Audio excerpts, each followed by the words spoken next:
Assalamualaikum warahmatullahi wabarakatuh. Pertama-tama kita ucapkan puji syukur atas kehadirat Allah SWT yang telah memberikan kita rahmat dan karunia-Nya pada hari ini. Dan tidak lupa pula kepada Nabi Muhammad SAW.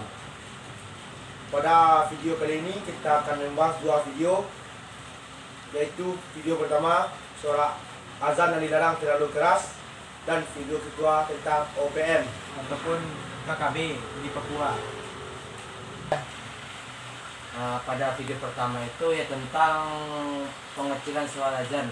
Kalau membahas menurut saya sendiri, suara azan dikumandangkan dengan terlalu keras ataupun terlalu kecil itu hal yang sangat Wajar.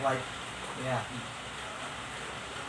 Dimana di dalam Pancasila yang pertama ketuhanan yang Maha Esa Itu mengutamakan ketuhanan atau agama. Jadi apa salahnya untuk mengumandangkan suara azan itu keras?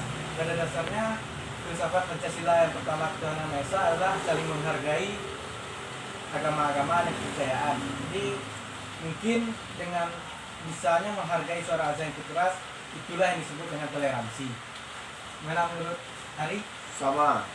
Menurut saya juga begitu.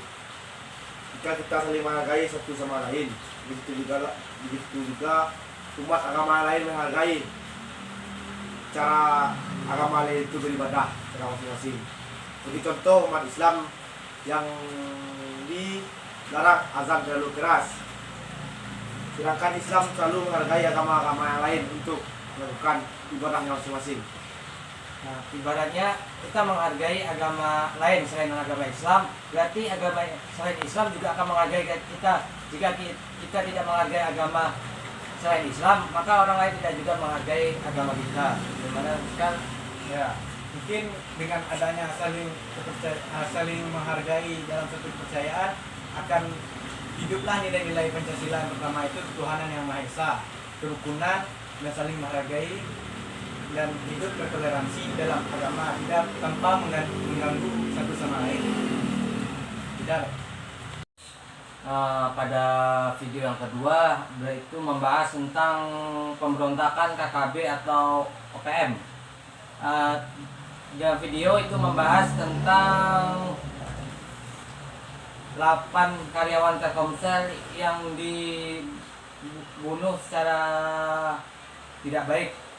Dalam tersebut, di mana kita bisa melihat, ibaratkan kita yang dibunuh ketika kita bekerja, di mana saat itu ketika mereka yang bersenjata diubah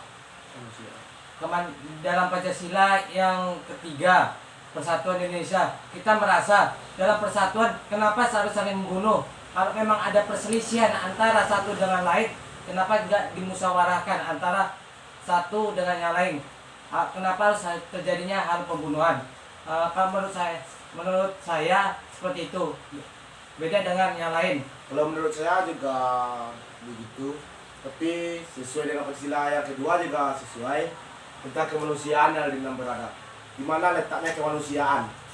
Jika sesama bangsa dan negara saling membunuh, di mana letak hati nurani seorang insan manusia jika membunuh manusia lain?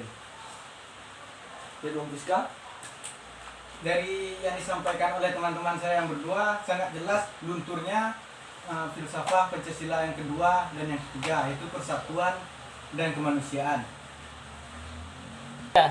Nah, setelah kami menonton video berita tersebut dan kami juga ikut menelusuri atau browsing pada internet, pada dasarnya OPM atau KKB ini salah satu keinginannya adalah menginginkan Papua untuk merdeka.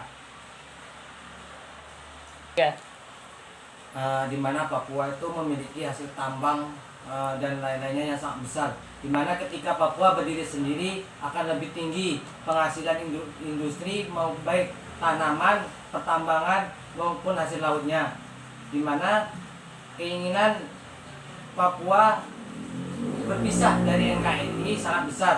Tapi mengapa kalau kita cari masalahnya inti dari Papua untuk mundur dari NKRI?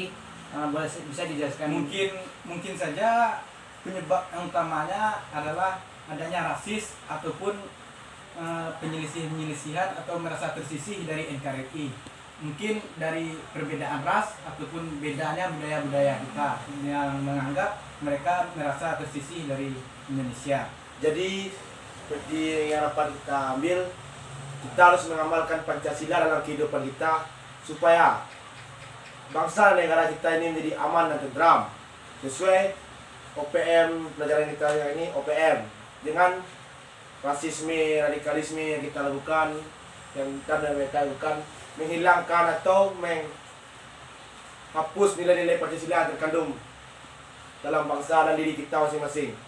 Sebaiknya kita harus menanamkan nilai-nilai Pancasila pada diri kita masing-masing. Mungkin cara untuk meredakan masalah ini bisa dengan mengikut sertakan orang-orang Papua ini dalam berorganisasi dalam negara atau ikut serta dalam bernegara, seperti meningkatkan fasilitas pendidikan dan serta kembali mendekatkan ragam-ragam budaya mereka kepada kita semua dalam seluruh NKRI. Mungkin dari adanya pendekatan itu kembali, mereka bisa merasakan persatuan dalam Indonesia dan adil bagi rakyat Indonesia. Tidak adanya rasa-rasa tersisih ataupun disisihkan. Apakah ada tanggapan dari Dan Ari? kita harus mensatu padukan pikiran untuk mempersatukan NKRI kembali. Bagus sekali. Seandainya kalau terjadi benar-benar pembunuhan antara satu dengan lain, setiap generasi apa tidak akan sama juga setiap generasinya? Ya, menurut Anto tadi mungkin kalau ini tidak cepat terselesaikan dari waktu ke waktu, mungkin tidak ini saja, malah makin banyak tindakan-tindakan mereka untuk ingin memerdekakan diri sendiri. Makanya kita jalankan mempersatukan kembali budaya dan mengikutkan sertakan mereka tanpa ada rasisme ataupun menyisih-nyisihkan kembali pada itu. Bagaimanapun menurut teman-teman saya, Sama-sama. Berarti seandainya masih berlanjutan tentang pengunduran Papua terhadap NKRI, Indonesia ini akan hancur seketika semua ingin sama dengan seperti Papua. Apa enggak begitu, Bang Ustaz? nah betul. Mungkin kalau seandainya terjadi satu pemisahan dari satu provinsi, mungkin dari 34 akan ada jika seandainya Papua itu memisahkan diri ataupun terlepas dia dari Indonesia, mungkin yang lain akan ada ikut serta dalam tindakan itu ataupun ingin merdeka juga, seperti yang panas-panasnya Aceh Darussalam dahulu kan. Ya. Benar, yang itu solusi yang dapat kita lakukan, Yaitu mengamalkan dan menjalankan nilai-nilai Pancasila yang ketiga, yaitu persatuan untuk Indonesia. Persatuan Indonesia. Jadi ketika kita saling menyatu antara satu dengan yang lain, maka Indonesia akan berkembang dengan pesat. Dengan ibaratnya kita bisa mengalahkan negara-negara lain. Ibaratnya kita masih kalah di dalam mata uang. Mata uang kita ketika kita bawa ke negara lain, mata uang kita hanya sedikit dibandingkan negara lain membawa mata uangnya ke Indonesia. Nah, oleh karena itu bagaimana Indonesia bisa bersaing dengan negara luar, sedangkan kita rakyat NKRI saja tidak bersatu, tidak ada kekompakan atau masih banyak yang selisih-selisih paham. Mungkin hanya ini analisis kami tentang berita tersebut. Kalau ada yang kurang, mohon maaf. Dikarenakan kami juga belajar, tidak luput dari kesalahan dan kekurangan. Sekian dari kami. Saya Ari Memanur Dan saya Balmero Fiskal. Dan saya Diswanto. Kami ucapkan terima kasih. Wassalamualaikum warahmatullahi wabarakatuh.